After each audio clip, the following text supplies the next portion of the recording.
안녕하세요. 오늘도 사연 살롱을 찾아주셔서 감사합니다.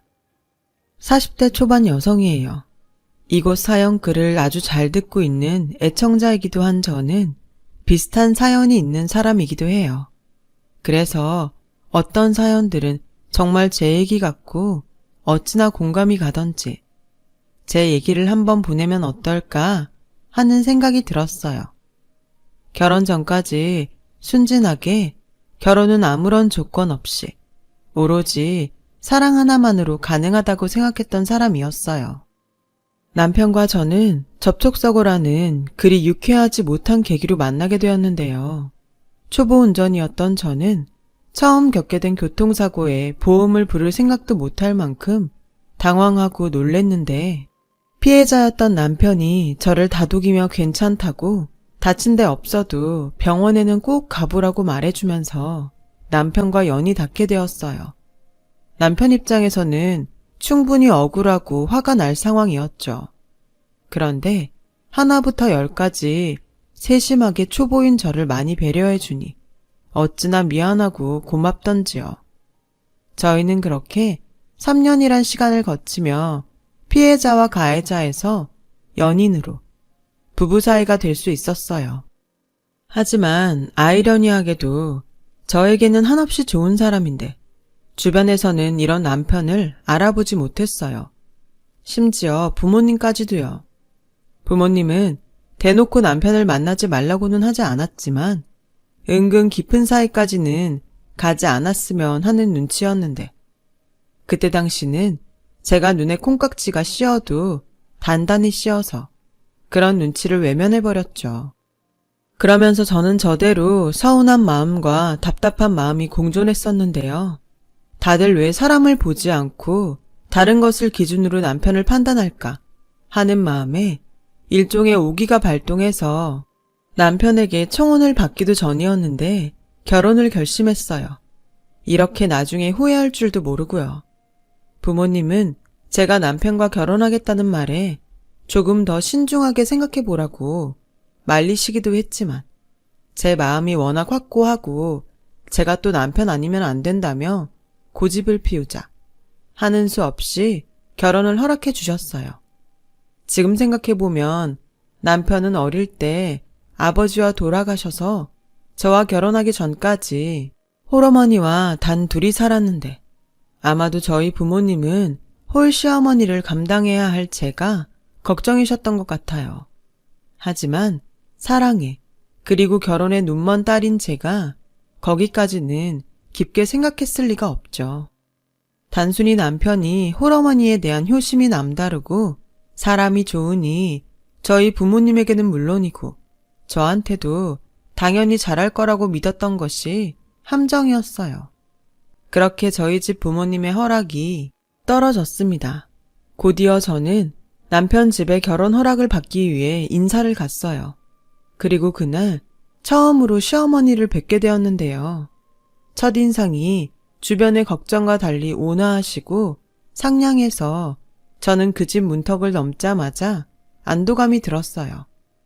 그렇게 예비 시어머니는 저를 아주 반갑게 맞아주셨고 또 정성스럽게 차린 음식으로 저녁 식사 대접을 해주시는데 당신의 하나밖에 없는 아들이 결혼한다고 며느리감을 데려와서인지 예비 시어머니는 먼저 하늘나라로 간 당신의 남편이 생각난다며 금방 눈시울을 붉히시고는 그것을 시작으로 식사하는 내내 돌아가신 예비 시아버지의 이야기를 하기 시작하셨어요.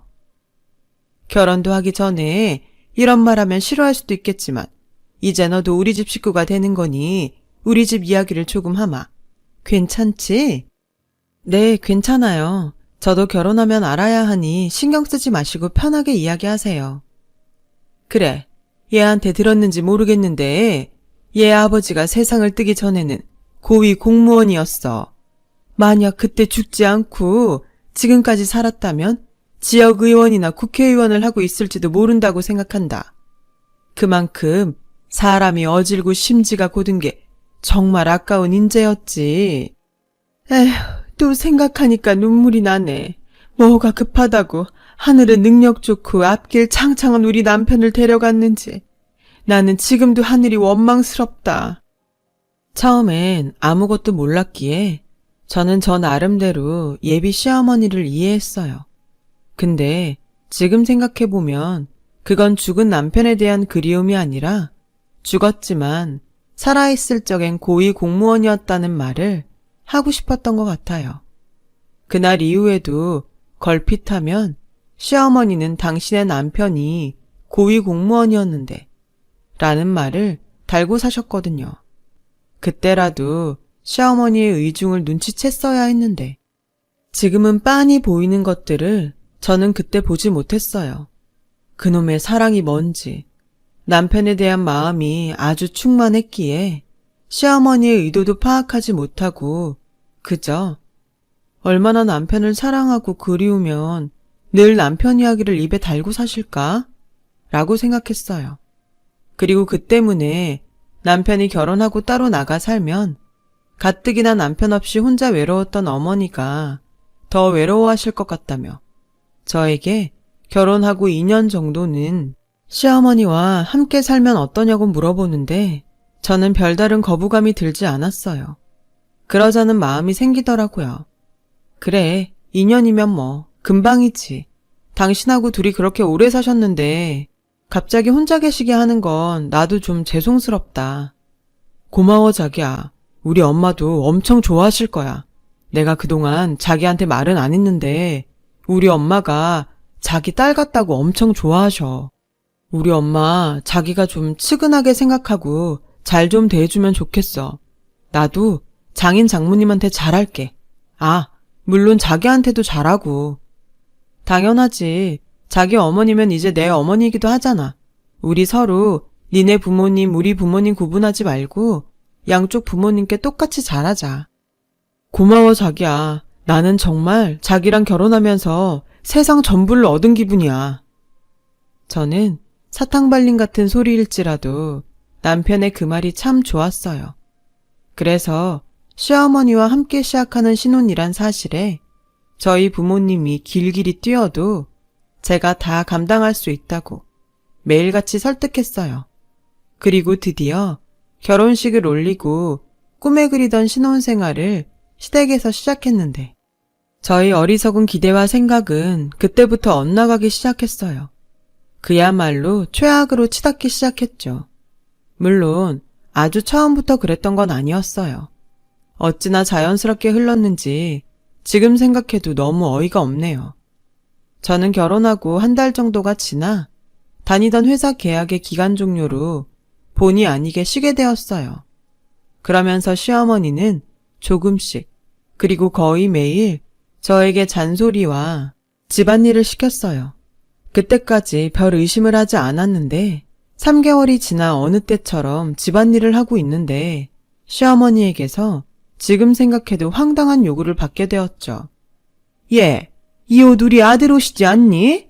이 옷은 세탁기에 넣지 말고 손수 비벼 빨아라. 자고로 남자는 집에서부터 대접을 받고 살아야 나가서 성공하는 거야. 게다가 우리 아들은 고위공무원 아들의 3대 독자인데 집에서 노는 네가 신경을 좀 써야 하지 않겠니? 어머니, 이 옷은 그냥 면티인데요. 그리고 저 집에서 놀지 않고 이렇게 매일 일하고 있잖아요. 저도 나가서 일하고 싶어요. 그러려면 나가서 구직 활동도 해야 하는데. 야, 너는 왜 그렇게 말이 많니? 아무리 세상이 좋아졌다고 해도 나는 시어머니고 너는 며느린데 너 지금 시어머니 말에 토다는 거니? 면이건 나일론이건 네 남편 빨래는 죄다 손으로 빨라고. 너 말귀 못 알아듣냐? 지금이 어떤 세상인데 며느리한테 야, 저기 라고 하다니 황당하고 어이가 없었어요. 게다가 결혼하고 제 빨래는 물론이고 세탁소에 맡길 옷이 아니고서는 죄다 세탁기에 넣고 빨았는데 이제 와서 그렇게 불효령이라니. 그 순간 너무 어이가 없고 불쾌하니까 뭐라고 말을 할 수가 없더라고요. 그래서 참고 있다가 퇴근한 남편에게 이 일을 이야기하니 가재는 개편이라고 남편의 말이 더 저를 어이없게 했어요. 원래 우리 엄마는 손빨래 하셔. 아마 당신이 하는 거 보고 몇 번이고 말하고 싶으셨는데 참았던 걸 거야. 자기가 좀 이해해. 여기 있는 동안은 엄마가 하라는 대로 하고 분가하면 자기가 하고 싶은 대로 해. 괜히 마음에 담지 말고. 알았지? 남편은 그렇게 말했지만 저는 납득할 수 없었어요. 그때 어머니의 태도와 행동은 전혀 몇 번이고 참았던 사람의 모습이 아니었거든요. 이래서 남편은 남의 편이라 하고 아무리 좋아도 시월드는 시월드라고 하나?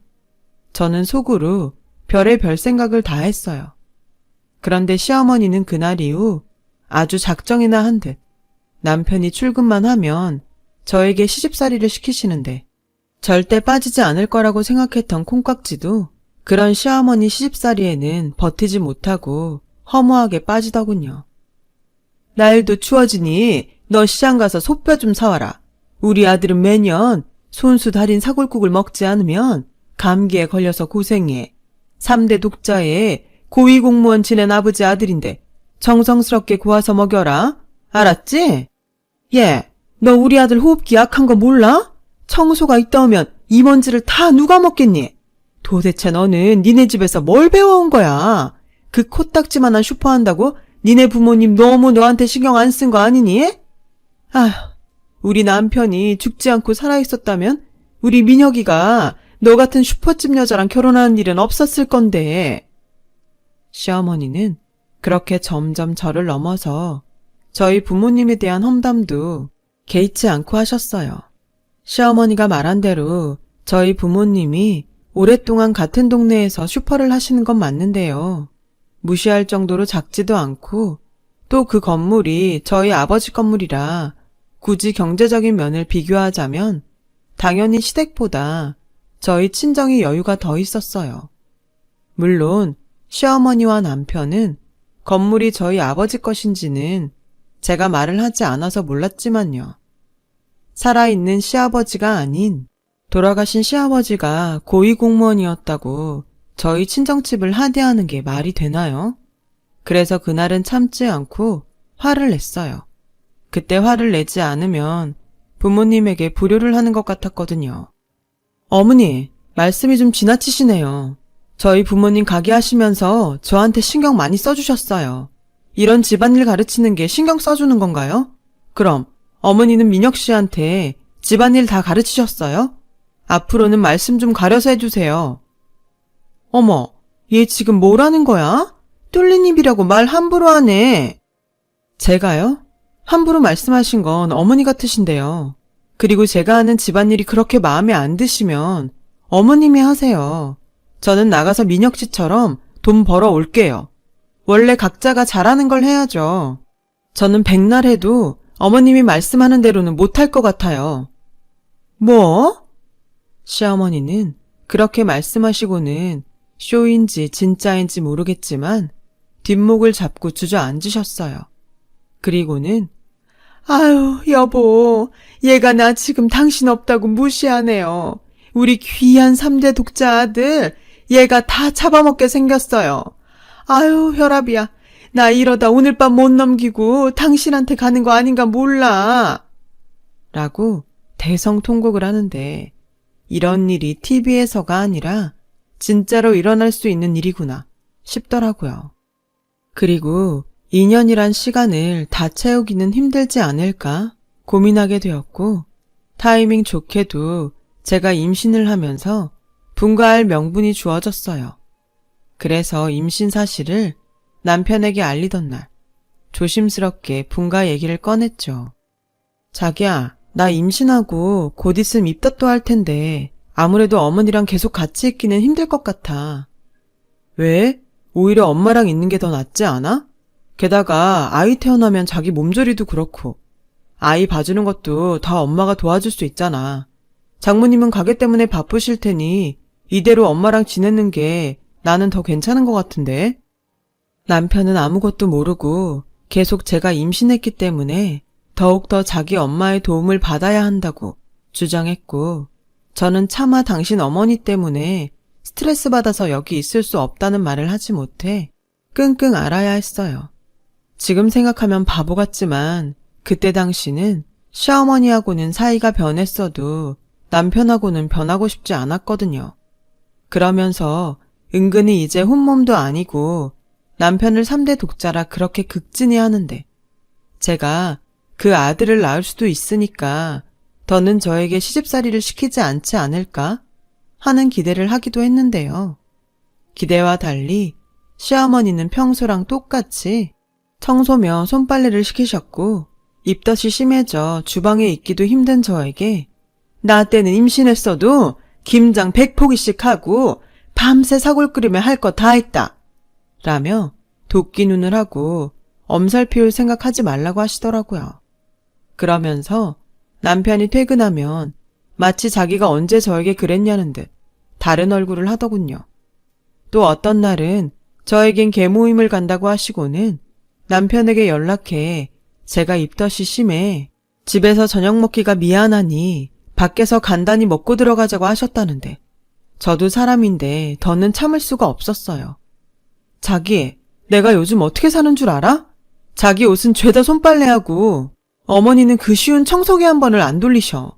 내가 임신해서 입덧 때문에 그렇게 힘들어하는데도 당신 어머니, 당신이 먹고 싶은 음식은 꼭 만들어 오라고 하고 근데 입덧하는 나한테 미안해서 밖에서 식사를 하신다고? 내가 이러고 살아야 해? 나 힘들어. 내가 이러고 살려고 당신이랑 결혼했어? 지금 무슨 말을 하는 거야? 아무리 임신해서 힘들어도 거짓말은 하지 말아야지. 우리 엄마가 당신 얼마나 생각하는데. 그리고 우리 엄마가 어른이잖아. 당신 가만 보면 우리 엄마한테 예의가 없는 것 같아. 설령 자기 말이 맞다고 해도 자기가 며느린데 할 수도 있지 않아?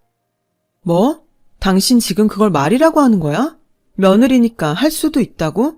그래, 나도 어머니가 상식적으로 이해가 가면 할 수 있는 건 할 수 있지. 근데 나도 우리 집에선 귀한 딸이야. 이런 거지 같은 대우를 받으면서 군말 없이 며느리니까 당신의 종처럼 살라는 거야? 아, 말을 해도 참. 나도 힘들어. 당신은 이제 회사 생활 안 하니까 속 편해서 그러나 본데 나는 회사 일도 힘든데 거기에 자기 짜증까지 받아야 한다고. 그래서 뭐 당신이 원하는 대로 엄마한테 엄마 때문에 힘들어서 여기 못 살겠으니 나가겠다고 하면 돼? 그럼 나 좀 편하게 해줄래? 진작 못할 거면 처음부터 못하겠다고 하지. 이게 뭐냐? 저는 어이없게도 제 탓을 하는 남편을 보고 뒤통수를 3개 얻어맞은 기분이 들었어요. 제가 결혼하기 전에 다른 거 뭐 본 게 있나요? 사람 하나, 사랑 하나 봤잖아요. 근데 지금 제가 사는 꼴을 보니 왜 그때 사람들이 다 저를 말렸는지 알 것 같더라고요. 결혼 전 남편의 모습은 어디로 가고 자기만 힘들다고 제 힘듦은 이해하지 못하고 그저 투정 정도로만 여기는 남편을 보고 있자니 제 스스로가 그렇게 초라하게 느껴질 수가 없었어요. 만약 임신 중이 아니었더라면 저는 그때 망설임 없이 이혼을 하고 싶었는데요. 뱃속에 아이도 있고 남편과 헤어지면 저 혼자 아이를 키워야 할 텐데 그러려면 친정 부모님에게 손을 벌려야 하니 이혼은 정말 더 참다 진짜 안 되겠다 싶으면 해야겠다는 생각이 들더라고요. 아무래도 친정 부모님의 반대를 무릅쓰고 한 결혼이었으니까요. 생각이 거기까지 미치니 저는 자연스럽게 어디에도 끼지 못하고 혼자 외롭게 지내야 했어요. 그때부터였던 것 같아요. 평생 모르고 살던 우울증이라는 병이 생기고 말았어요. 시어머니도 그런 저에게 지 팔자 지가 꼬는 거지 라고 비난했고 남편은 우울증이 먹고 살 고민 없는 배부른 사람이 괜히 걸리는 병이라며 저를 한심스럽게 보는데 배는 불러오고 어디 한 군데 마음 붙일 곳이 없으니 내가 결혼을 한 건지 이 집의 시어머니와 남편 사이에 끼어서 집안일 해주러 온 사람인지 모르겠더라고요. 그러던 어느 날이었어요. 그날은 아침부터 너무 힘이 들어서 일어나지 못했는데 아침이면 꼭 밥을 먹고 출근해야 하는 남편이 저에게 아침밥 타령을 하는 거예요. 전날 술을 먹어서 속이 너무 아프다면서요. 저는 나도 너무 아프니까 오늘은 그냥 가라고 했는데 남편은 가라는 회사는 가지 않고 시어머니에게 제가 아침밥을 차려주지 않는다며 시어머니에게 대신 차려달라고 말을 했더라고요. 그러자 득달같이 시어머니가 저희 부부 방에 들어와 제 얼굴에 찬물 한 바가지를 뿌리셨죠. 저는 속수무책으로 찬물을 뒤집어 쓰고 놀라 자리에서 일어나게 되었어요. 남편은 자기 때문에 일이 커지자 도망치듯 그제야 출근을 했는데 시어머니의 만행은 거기서 끝이 나지 않았어요. 결국 아침밥을 굶고 출근한 남편을 보고 시어머니는 눈이 돌아 이렇게 말씀하셨거든요. 어디 감히 3대 독자 내 아들을 굶겨? 네가 그러고도 내 집에서 편하게 살 줄 알아? 너 같은 며느리 필요 없으니까 당장 나가. 저는 그때 잠옷바람인 채로 집 밖에 쫓겨났어요. 그때가 1월 한겨울이었는데 게다가 좋지 않은 몸에 찬물까지 뒤집어 썼으니 제가 느끼는 추위는 말도 못했죠. 제가 알겠으니 패딩이랑 지갑만이라도 달라고 그렇게 애원을 해도 시어머니는 닫힌 문을 열어주지 않았어요. 결국 추위에 떨다 쓰러졌습니다. 지나가는 사람의 신고로 병원에 실려왔지만 제가 정신이 들었을 때는 아이는 이미 저 멀리 떠난 후였어요. 엄마로서 자식을 지키지 못한 죄책감과 저를 이런 상황까지 내몬 남편과 시어머니에 대한 분노는 그야말로 저 자신까지 집어삼킬 정도였어요. 저는 그 길로 뒤도 돌아보지 않고 남편과 헤어져 그 망할 집구석에 다시는 들어가지 않겠다는 다짐을 했어요. 그래서 제 소식에 놀라 한 걸음에 달려온 친정 부모님을 붙잡고 그동안 당한 서름과 병원에 오게 된 일들을 모조리 이야기하게 되었어요. 친정 부모님은 아무런 연락도 하지 않았던 제가 그저 신혼 재미에 빠져 친정 부모도 잊고 사는 줄 아셨다며 저희 엄마는 울고 저희 아빠는 당장 시어머니와 남편을 가만두지 않겠다고 큰 소리를 내셔서 한바탕 소동이 일어나기도 했어요. 시어머니는 저희 아빠가 모든 사실을 알고 당신을 찾자 쌩하니 주랭랑을 쳤어요. 남편 역시 장인에게 혼이 날까 무서워 병원은 얼씬도 하지 않았는데 이게 그동안 함께 산 가족이고 남편이었구나 하는 허탈감에 그저 헛웃음만 나오더라고요. 어쩌면 제 아이도 이런 집에 태어나 같이 살고 싶지 않았던 것이 아닐까 하는 생각까지 들었어요. 저는 친정 부모님에게 이혼하겠다고 말했어요.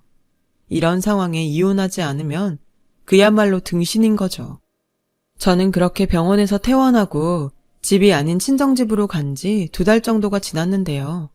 당장 제가 이혼하겠다고 할 줄 알았던 남편과 시어머니는 이상하게도 잠잠한 저를 보며 어쩌면 제가 이혼까지는 생각하지 않는지도 모른다고 생각한 듯 시어머니는 허무맹랑한 내용으로 문자를 보내왔어요. 그 정도면 너도 할 만큼 했다. 나도 참는데 한계가 있어. 딸 자식은 결혼하면 출가 외인인데 이제 그만 집으로 돌아와라. 이번 일로 너도 반성 많이 했지? 반성 같은 소리 하네. 저는 끝까지 경우 없는 시어머니의 태도와 그때까지도 연락 한번 하지 않는 남편에게 괘씸해 남편에게 이혼하자고 먼저 연락을 했죠. 남편은 알겠다며 제 짐이 집에 있으니 와서 이혼 서류에 도장도 찍고 짐도 가져가라고 하더군요. 저는 알겠다고 하고 그날 저녁 이혼 서류 준비를 해서 다시는 가고 싶지 않은 시댁으로 들어갔어요. 시어머니는 저를 보자마자 도끼 눈을 하며 들고 있던 리모컨을 던지는데 저도 화가 나서 땅에 떨어진 리모컨을 주워 시어머니가 하신 대로 똑같이 던져버렸어요. 어머, 얘 하는 행동 봐. 이래서 사람은 가정교육이 중요한 거야. 니네 부모님은 여태 너를 집에 돌려보내지도 않고 뭐 했다니? 아, 그 코딱지만한 슈퍼 하느라 너한테 관심도 없지? 저기요, 전에도 말씀드렸는데 저희 부모님 저한테 관심 엄청 많으세요. 눈 있으면 이것 좀 보실래요? 저는 미리 준비한 등기부 등본 봉투를 시어머니에게 리모컨 던지듯 던졌어요. 그러자 시어머니는 뭘 가지고 와서 유세를 떠냐며 봉투를 열었고 여태 슈퍼가 있던 건물이 저희 친정 건물인 걸 까맣게 모르던 시어머니는 손을 바르르 떨며 할 말을 이르시는데 저는 이제는 제 차례 같아서 당한 만큼 갚아주자는 생각이 들었어요. 보셨죠? 저희 부모님이 이혼해도 걱정하지 말라고 건물을 제 앞으로 해주셨어요. 가정교육 말씀하시던데 그래서 어머니 아들은 어떤가요? 아침밥 안 해준다고 그 사단을 만들고 자기 자식이 당신 엄마 때문에 그렇게 됐는데 그 사람 일말의 죄책감은 있을까요? 그때였어요. 돌아온 남편이 저와 시어머니가 또 한바탕 하는 모습을 보고 한숨을 쉬더니 제가 준비해간 이혼 서류에 도장을 찍으려 하는 순간 시어머니가 그 서류를 남편에게 뺏어서 북북 찢어버리셨어요. 엄마, 뭐 하는 거야? 너 이혼하지 마. 절대 이혼하면 안 돼. 엄마, 나도 너무 힘들어. 더는 이렇게는 못 산다니까. 됐고, 너 이것 좀 봐. 글쎄, 쟤네 슈퍼가 그냥 슈퍼가 아니더라고. 너 몰랐어? 그 건물이 네 처갓 건걸? 그리고 이번에 그 건물을 쟤한테 줬는데 네가 왜 이혼을 해? 쟤한테 저런 삼각 건물이 있는데. 그래서 뭐 건물 있으니까 이젠 이혼하지 말고 저 사람한테 충성하고 살라고? 누가 충성하래? 그냥 이혼만 하지 말라고. 작은 소리로 하는 소리였지만 어찌나 제 귀에 잘 들리는지 저는 기가 차서 말이 다 나오지 않았어요. 이혼은 어차피 하게 될 거예요. 제가 합의 이혼 안 해주면 소송 걸 거예요. 그리고 그 추운 날 저를 내쫓고 당신 때문에 내 아이도 이렇게 되었는데 이혼 사유가 너무 명백하지 않아요? 저 이거 인터넷이며 저 사람 회사에 다 뿌릴까요? 저 이제 무서울 거 없어요. 새끼도 잃은 애미가 세상에 무서운 게 어딨겠어요? 제가 어머님 3대 독자 한번 망쳐볼까요? 어머, 제가 돈이 있다고 눈빛 변한 것 좀 봐. 이게 다 네 아버지 없다고 제가 나를 우습게 하는 거야. 아유, 여보. 어머님은 그렇게 평생 죽은 남편 그늘에 숨어 사세요. 제가 어머님을 우습게 알아요? 어머님이 저한테 한 행동을 생각하세요. 이렇게 된 거 진짜 재판까지 가볼까요? 알았어. 당신도 그만해. 당신 뜻대로 이혼하자. 그래. 그리고 이 말은 꼭 해야겠는데 당신 진짜 비겁해. 처음부터 당신이라도 가운데서 중심을 잘 잡았으면 우리 애기 그렇게 허망하게 가지 않았어. 당신이란 사람은 정말 죄책감도 없니? 그래서 이혼하잖아. 나도 당신 보고 있으면 힘들어. 어쩌다 이렇게 됐나 후회된다고. 남편은 저에게 다음날 법원으로 가서 이혼 서류를 작성하고 바로 제출하자고 했어요. 그러자 남편의 옷자락을 잡아당기며 절대 이혼하면 안 된다고 시어머니가 악을 쓰는데 그 꼬라지를 보니 정말이지 이 집에서 왜 그렇게 바보처럼 살았나 후회가 밀려오더라고요. 그렇게 저는 남편과 이혼을 했어요. 짧았지만 다신 되돌아가고 싶지 않았던 최악의 결혼 생활에 종지부를 찍었죠. 이혼 직후 시어머니는 제가 이젠 당신 며느리가 아닌 남이라는 것을 인정할 수 없었는지 한동안은 그렇게 연락을 해왔는데요. 어떤 날은 불같이 자기 3대 독자 아들 이혼남 만들었다고 화를 냈고 또 어떤 날은 자기가 반성을 많이 했다며 미안하다고 이제라도 잘 지내보자고 말을 하는데 무슨 조울증 환자도 아니고 나중엔 무슨 짓을 할까 무섭기까지 해서 핸드폰 번호를 바꿔버렸어요. 그 후 정말로 자유를 얻었고 그동안 뺏긴 시간을 보상이라도 받듯 재취업에 성공했어요. 이번에는 계약직이 아닌 정규직으로요. 건물은 형제가 없던 저이기에 원래 친정아빠는 당신이 먼저 세상을 떠나면 엄마에게 건물을 줬다가 저에게 상속되게 하려고 하셨는데 무슨 성견지명이 있으셨는지 제가 결혼을 하고 나니 저에게 든든한 무언가가 있어야겠다는 생각이 드셨대요. 그래서 엄마와 이야기하셔서 저에게 이전시켜 놓으셨던 거더라고요. 부모님이 주신 건물에서 월세가 들어오고 또 공실이 있어서 가게라도 시작해 볼 수 있었지만 아무래도 저는 사회생활이 더 적성에 맞는 것 같았어요. 그동안 회사를 가지 않는 내내 그렇게 회사 다녔던 제가 그립더라고요. 그래서 저는 건물 명의만 갖고 건물에서 나오는 월세는 다시 부모님에게 드리고 있어요. 사실 그게 맞기도 하고요. 지금은 매일 똑같은 일상이지만 되찾은 평범한 행복이 마냥 소중하기만 합니다. 이런 소중한 행복을 이제는 절대 무슨 일이 있어도 놓치는 일은 없을 거예요. 하늘에 먼저 보낸 제 아가를 위해서라도 저는 꼭 그렇게 살려고요. 지금까지 저의 이야기를 들어주셔서 감사해요. 이렇게 애청하는 곳에 제 이야기를 털어놓으니 마음이 한결 가벼워지는 것 같네요. 여러분들에게는 어떤 아픔도 없이 항상 건강한 행복이 함께하길 기도하겠습니다. 여러분, 사연 댓글에 응원과 현명한 조언 부탁드려요. 좋아요와 구독은 저에게 큰 힘이 됩니다. 오늘도 좋은 일 가득하세요.